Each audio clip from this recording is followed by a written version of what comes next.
તો મિત્રો સૌથી પહેલી વસ્તુ આપણે જે સમજવી પડે એ છે પર્યાવરણનું મહત્વ અને તેનો સ્કોપ.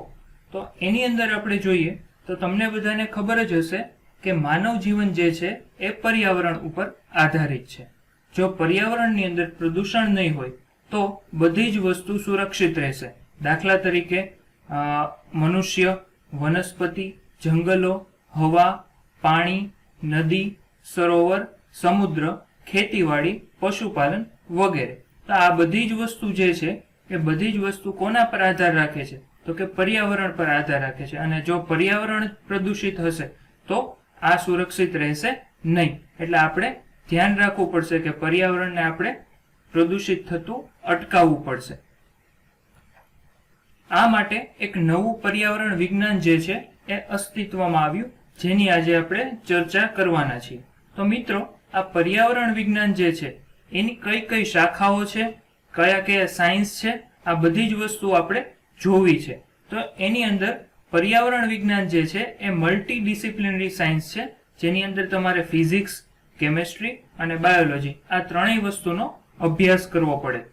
જેની અંદર મેડિકલ સાયન્સ, લાઈફ સાયન્સ, ખેતીવાડી વિજ્ઞાન, પબ્લિક હેલ્થ એન્જિનિયરિંગ વગેરેનો ઊંડાણપૂર્વક અભ્યાસ કરવામાં આવે છે. પર્યાવરણ વિજ્ઞાનનો હેતુ પર્યાવરણને સુરક્ષિત રાખવાનો છે. તો મિત્રો, જો પર્યાવરણને આપણે સુરક્ષિત નહીં રાખીએ તો આપણે પણ સુરક્ષિત રહી શકીએ નહીં. તમને અત્યારે ખબર જ છે કે COVID-19 પેન્ડેમિક સિચ્યુએશન જે છે એના લીધે સરકાર દ્વારા લોકડાઉન કરવામાં આવેલું હતું. આ લોકડાઉનનો એક ફાયદો આપને એ થયો કે પર્યાવરણ જે છે એ શુદ્ધ થઈ ગયું. ઘણી વખત તમે ન્યૂઝપેપરમાં અથવા તો ટીવી ચેનલ્સમાં જોયેલું હશે કે આપણી જે નદીઓ છે એના પાણી પણ શુદ્ધ થઈ ગયા. આપણી જે પવિત્ર નદી માનવામાં આવે છે એવી ગંગા નદી જે છે એનું પાણી પણ શુદ્ધ થઈ ગયું. તો આ શેના લીધે થાય છે? તો કે વાહન વ્યવહાર ઘટી જાય છે, ઇન્ડસ્ટ્રીઓ થોડાક સમય માટે બંધ રહે છે, એના લીધે પ્રદૂષણો જે છે એ ઓછું થઈ જાય છે. તો આ બધી વસ્તુ જે છે એ પર્યાવરણ ઉપર ડાયરેક્ટલી ઓર ઇનડાયરેક્ટલી અસર કરતી હોય છે. એન્વાયરમેન્ટ શબ્દ જે છે એ ક્યાંથી આવ્યો? તો કે એન્વાયરમેન્ટ વર્ડ જે છે એ ફ્રેન્ચ વર્ડ છે. એન્વિનર માંથી એન્વાયરમેન્ટ વર્ડ જે છે એ લેવામાં આવ્યો છે. તો સૌથી પહેલો પ્રશ્ન એ થાય આપને કે એન્વિનર નો મતલબ શું થાય? તો મિત્રો, એન્વિનર એટલે સિમ્પલ વસ્તુ છે. આપણી આસપાસ રહેલું જે છે એને કહેવાય એન્વિનર. એને આપણે ઇંગ્લિશમાં કહીએ તો સરાઉન્ડિંગ. નેક્સ્ટ સ્લાઇડની અંદર જોઈએ તો પર્યાવરણની વ્યાખ્યા. તો સૌથી પહેલા આપણે પર્યાવરણની વ્યાખ્યા સમજવી પડે, તો આપણે પર્યાવરણની અંદર જે અલગ અલગ વિજ્ઞાન આવે છે એને સમજી શકીએ.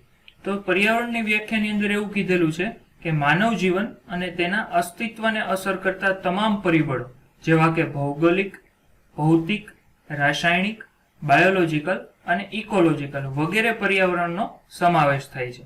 પર્યાવરણમાં ભૂમિ, જળાશય, જંગલો, ખેતીવાડી, વનસ્પતિ, પ્રાણીઓ અને અન્ય જીવ સૃષ્ટિનો પણ સમાવેશ કરવામાં આવે છે. પર્યાવરણના તમામ પરિબળો જે છે એ બે ભાગમાં વહેંચાયેલા છે. એમાંનો પહેલો ભાગ જે છે એ બાયોટિક પર્યાવરણ. બાયોટિક પર્યાવરણને આપણે ગુજરાતી ભાષામાં કહીએ તો જૈવિક પર્યાવરણ.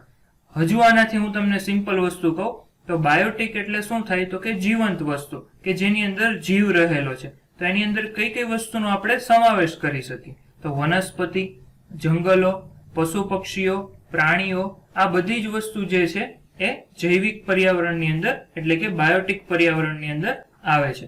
બીજો ભાગ જે છે એ છે એબાયોટિક પર્યાવરણ, જેને આપણે અજૈવિક પર્યાવરણ પણ કહી શકીએ છીએ, જેની અંદર નદીઓ, સરોવરો, હવા, પાણી, ભૂમિ, તાપમાન, ભેજ વગેરેનો સમાવેશ થાય છે. મિત્રો, આ બે ઘટકો છે એ બે ઘટકોની અંદર મેઇન જે ડિફરન્સ છે, મેઇન તફાવત જે છે એ છે જીવંત અને બીજું છે જીવંત નથી. તો આ બે વસ્તુની અંદર તમે જોવા જશો તો એવું નથી કે ભાઈ આ જીવંત નથી, એનો આપણે ઉપયોગ કરતા નથી અથવા તો એની વગર આપણે ચાલશે. બે વસ્તુની આપણે જરૂર પડે છે. એટલા માટે આ બે વસ્તુ પર્યાવરણ અને આપણી માટે જરૂરી છે. નેક્સ્ટ સ્લાઇડની અંદર જોઈએ તો મેઇન જે વસ્તુ છે એ છે સ્કોપ ઓફ ધી એન્વાયરમેન્ટ, એટલે કે પર્યાવરણનો સ્કોપ શું છે? તો કે પર્યાવરણનો વ્યાપ છે એટલે કે સ્કોપ જે છે એ વિવિધ પ્રકારના ઘટકો સુધી વિસ્તરેલો છે. તો કે કયા કયા ઘટકો છે? તો મેઇન 4 ઘટકો છે. સૌથી પ્રથમ વાતાવરણ એટલે કે એટમોસ્ફિયર, જલાવરણ એટલે કે હાઇડ્રોસ્ફિયર, મૃદાવરણ એટલે કે લિથોસ્ફિયર અને જૈવ આવરણ એટલે કે બાયોસ્ફિયર. તો મિત્રો આજે આપણે ચર્ચા કરવી છે માત્ર વાતાવરણ એટલે કે એટમોસ્ફિયરની. એટમોસ્ફિયરની વ્યાખ્યા જોશું અને એટમોસ્ફિયરના 4 અલગ અલગ જે પરિબળો એટલે કે ઘટકો છે જેને આપણે લેયર્સ પણ કહી શકીએ. પૃથ્વીના અલગ અલગ 4 લેયર્સ. આ લેયર્સની આપણે વાત કરીએ છીએ. તો ચાલો સ્ટાર્ટ કરીએ. એટમોસ્ફિયર એટલે કે વાતાવરણ. તો પૃથ્વીની સપાટી જે છે એ સપાટીથી વાતાવરણ જે છે એ 150 કિલોમીટર સુધી વિસ્તરેલું છે. એટલે કે 150 કિલોમીટર સુધી તમે જાશો ત્યાં સુધી તમને વાતાવરણની અસર જોવા મળશે. વાતાવરણનો મતલબ શું થાય એ સમજીએ. તો કે વાતાવરણ એટલે કે તમે હવા જે છે એને ફીલ કરી શકો છો. તાપમાનમાં વધારો અથવા તો ઘટાડો થાય એને પણ તમે ફીલ કરી શકો છો. તો મિત્રો આને જ આપણે કહીએ છીએ વાતાવરણ. તો તમે 150 કિલોમીટર સુધી જાશો પૃથ્વીની સપાટીથી તો ત્યાં સુધી તમે હવા અને તાપમાન જે છે એને ફીલ કરી શકશો. નેક્સ્ટ પોઈન્ટની અંદર જોઈએ તો વાતાવરણમાં મુખ્યત્વે નાઇટ્રોજન એટલે કે 78% અને ઓક્સિજન જેને આપણે પ્રાણવાયુ કહીએ છીએ એ પણ 21% રહેલા છે. તે ઉપરાંત ઓર્ગન, કાર્બન ડાયોક્સાઇડ અને બીજા વાયુ અલ્પ પ્રમાણમાં રહેલા છે. કોસ્મિક કિરણો તથા સૂર્યમંડળમાંથી આવતા વિદ્યુત ચુંબકીય તરંગો એટલે કે ઇલેક્ટ્રોમેગ્નેટિક વેવ્સ વાતાવરણમાં જે છે એ શોષાઈ જાય છે. વાતાવરણનું નીચે દર્શાવેલ 4 ભાગમાં વિભાજન કરવામાં આવે છે.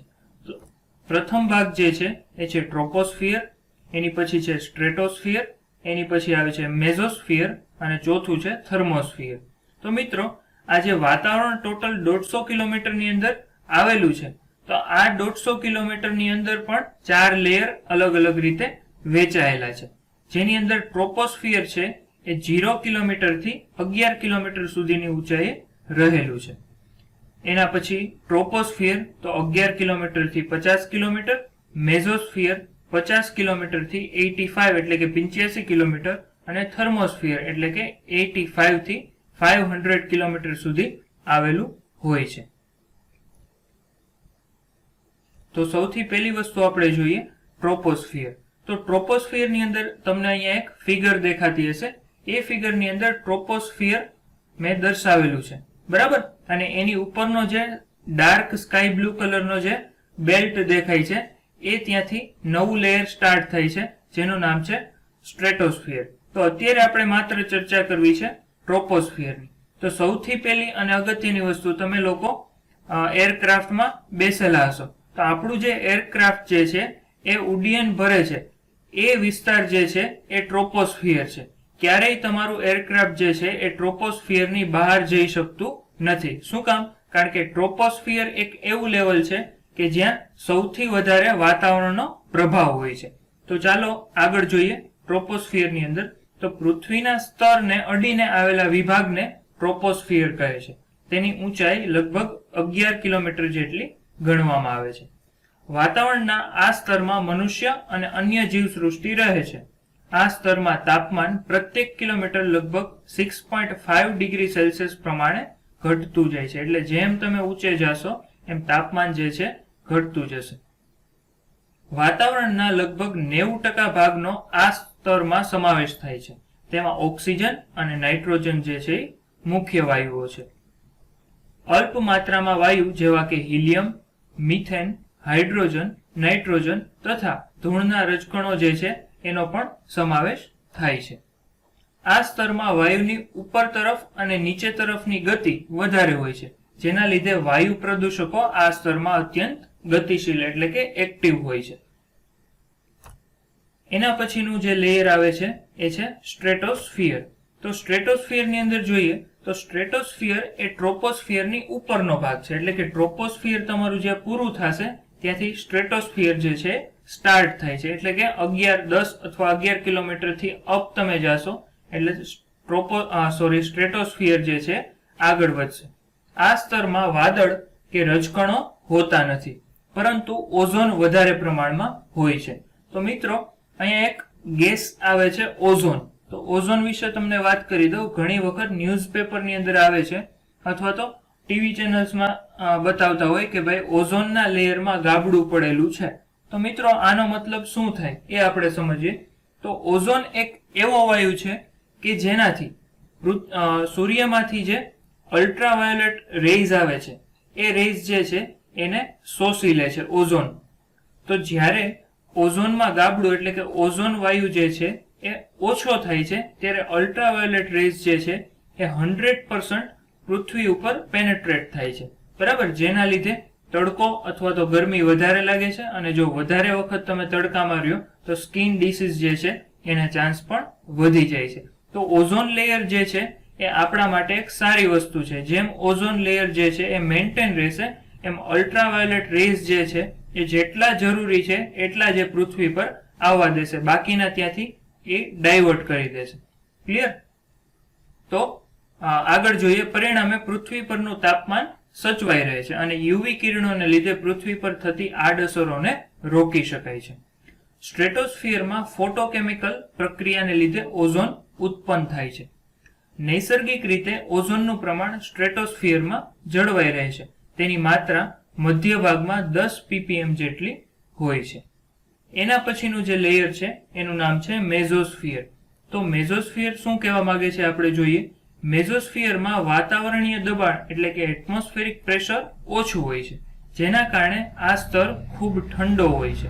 એટલે કે મિત્રો તમે સૌથી પહેલું ટ્રોપોસ્ફિયર, એના પછી જાશો સ્ટ્રેટોસ્ફિયર, એના પછી જાશો મેસોસ્ફિયરમાં. તો જેમ તમે ઊંચે ચડતા જાશો એમ તાપમાન જે છે એ ઘટતું જશે, એટલે કે એ એરિયા જે આખો છે એ એરિયા ઠંડો એરિયા થઈ જશે. લગભગ 80 કિલોમીટરની ઊંચાઈએ તમે જશો એટલે ત્યાંનું તાપમાન જે છે એ -90 ડિગ્રી સેલ્સિયસ સુધી પહોંચી જશે. એની પછી આપણે જોઈએ તો એ છે થર્મોસ્ફિયર. મેસોસ્ફિયરની ઉપરનો સ્તર જે છે એને થર્મોસ્ફિયર કહેવામાં આવે છે. થર્મોસ્ફિયરમાં વિદ્યુત ચાર્જવાળા કણોનો એક ઘટ પટ્ટો આવેલો હોય છે.